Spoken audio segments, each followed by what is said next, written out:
Vous êtes bien sur Radio J, la diaspora des bulles, c'est tous les matins et nous sommes en compagnie de nos deux chroniqueurs spécialistes de la bande dessinée, Didier Passamonique et Laurent Mélikian. Bonjour messieurs. Bonjour. Alors aujourd'hui on va commencer par vous. Laurent, vous avez une toute nouvelle BD à nous présenter. Oui, et comme mercredi c'est le jour des enfants, je vais m'appliquer à respecter ce jour-là pour aborder aussi la bande dessinée jeunesse, parce que comme la bande dessinée de divertissement, cela existe. Cette bande dessinée, La guerre de Maurice, c'est pas un divertissement pur, par des mots et des images simples. Cet album raconte l'histoire d'une fuite et d'une obstination. Celle de Maurice, le père du scénariste, Kari Fagan, qui est né en Pologne en 1928, qui était bruxellois en 1940, quand il doit fuir l'arrivée des troupes nazies avec sa famille. La famille fuit d'abord en France en zone libre, puis en Espagne, puis au Portugal pour s'embarquer sur un paquebot à destination de la Jamaïque, qui a été un des lieux de refuge, mais un lieu de refuge pas aussi doux qu'on peut le penser, puisqu'il se retrouve quand même dans un camp, cantonné dans un camp anglais pendant plusieurs années. Ils sont internés, mais ils sont ensemble, ils sont en sécurité et ils sont dans une douceur toute relative des tropiques. L'obstination de Maurice, c'est celle d'apprendre et de devenir avocat pour combattre les injustices. Il y parvient grâce à un visa étudiant qui lui permet de partir au Canada, qui, comme tous les pays d'Amérique, a fermé ses portes aux réfugiés juifs. Au dessin, Enzo Lord Mariano signe des images enveloppantes que l'on adopte à tout âge.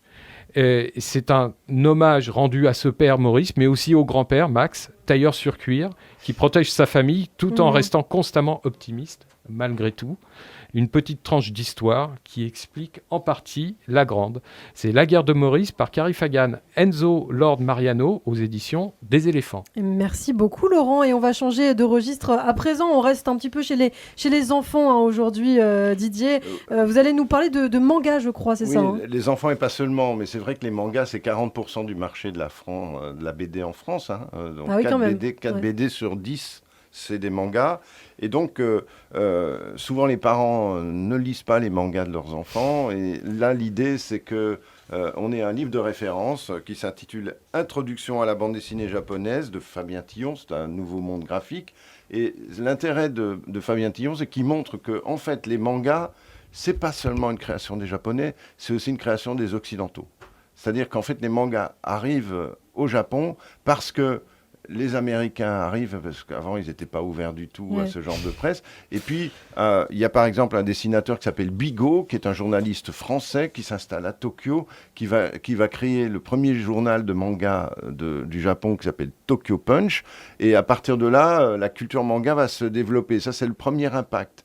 Et le deuxième impact, pour faire court, c'est la Seconde Guerre mondiale et l'arrivée de la culture américaine massive, comme en Europe, avec Walt Disney, qui va durablement impacter les mangas japonais. Les grands yeux des mangas japonais, ça vient de Walt Disney. Ah oui. Et donc, c'est ça qui est intéressant dans ce livre, c'est que ça explique le dialogue permanent entre l'Orient et l'Occident, et que, en fait, les mangas, c'est une valeur universelle parce que c'est un dialogue entre les deux, entre les deux cultures. Ça devrait attirer les parents, du coup, alors. Absolument, qui vont en apprendre beaucoup sur la lecture de leurs enfants. Et justement, Laurent, vous allez nous parler d'un manga qui, je crois, a déjà 15 ans, c'est ça ? Oui, même plus.